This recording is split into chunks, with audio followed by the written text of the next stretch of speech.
Assalamualaikum warahmatullahi wabarakatuh, sahabat muslim yang dirahmati Allah Subhanahu wa Ta'ala. Di kesempatan kali ini saya akan membawakan kisah tentang sahabat Nabi Muhammad SAW. Apakah kalian sudah tahu siapa saja sahabat Nabi yang begitu dermawan? Sahabat adalah seseorang yang menjadi tempat aman untuk berbagi suka dan duka.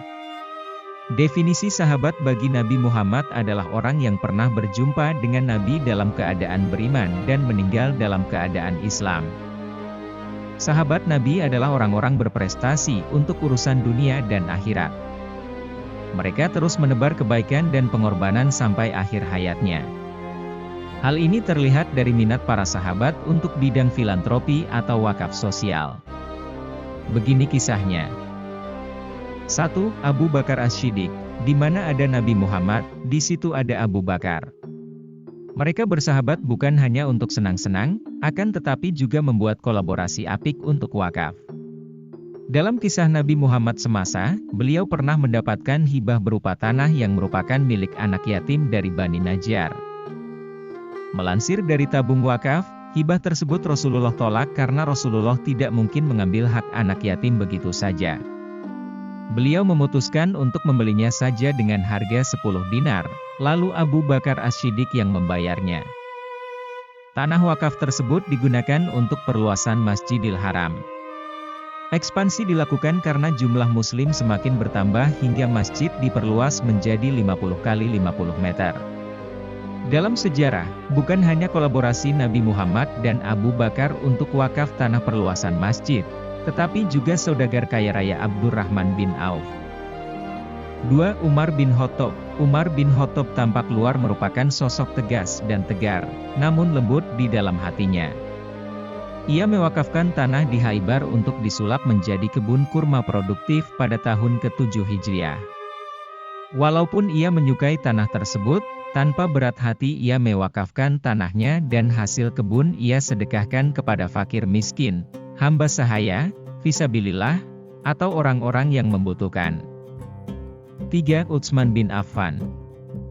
Utsman bin Affan adalah sahabat Nabi yang terkenal dermawan dan senang berbagi.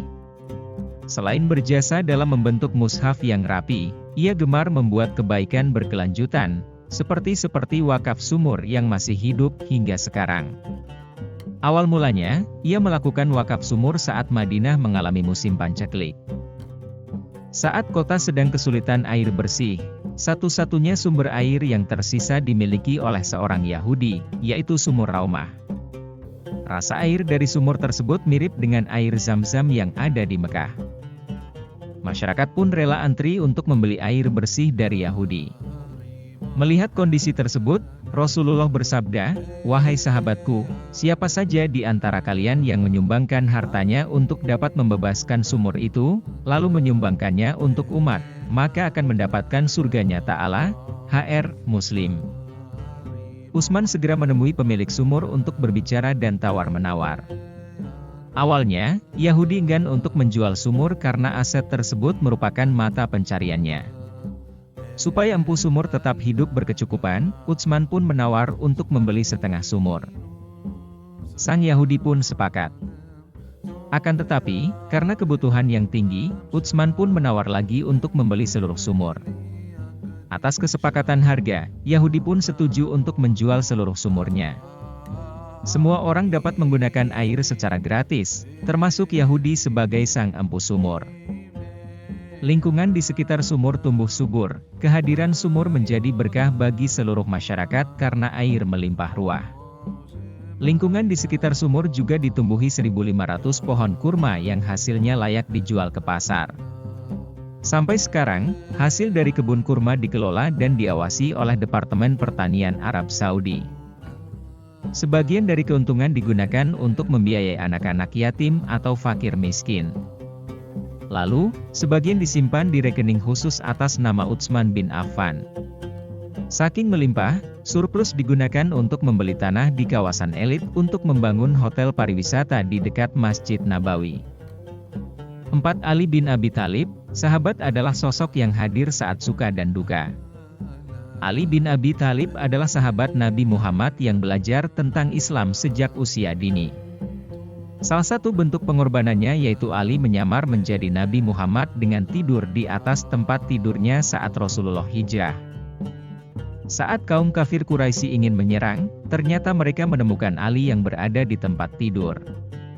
Sontak, para penyerang merasa sia-sia menunggu semalaman untuk membunuh Nabi Muhammad. Mereka pun meninggalkan Ali yang juga kaget melihat para pemberontak. Supaya tidak ketahuan, Ali menyusul hijrah ke Madinah sendirian selang 3 hari pasca penyerangan. Ia bersembunyi pada siang hari, lalu melanjutkan perjalanan pada malam hari. Itu adalah bentuk kesetiaan Ali terhadap Rasulullah. 5. Talhah bin Ubaidillah.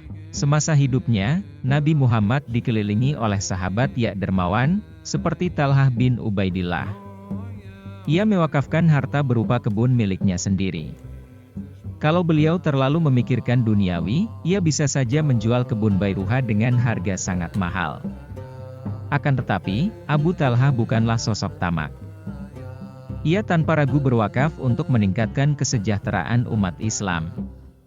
Ia memutuskan untuk berwakaf saat mendengar ayat dari surat Ali Imran ayat 92, "Kamu sekali-kali tidak sampai kepada kebajikan yang sempurna, sebelum kamu menafkahkan sebagian harta yang kamu cintai. Apa saja yang kamu nafkahkan maka sesungguhnya Allah mengetahuinya." Itulah ringkasan cerita kehidupan Nabi Muhammad yang wajib kita ketahui, terutama kita sebagai umat muslim. Semoga dengan mengetahui Rasulullah Subhanahu wa Ta'ala ini kita dapat belajar lagi dan menjadikannya sebagai pedoman hidup kita, salah satunya ketika berzakat. Demikianlah kisah para sahabat Nabi yang dermawan yang patut kita contoh dalam kehidupan di dunia. Semoga kita semua termasuk orang-orang yang mendapatkan syafaat Rasul di hari kiamat kelak. Amin ya robbal alamin. Semoga kisah para sahabat menginspirasi kita semua. Semoga kita semua diberi kesehatan dan umur yang berkah. Sampai jumpa di video berikutnya. Wassalamualaikum warahmatullahi wabarakatuh.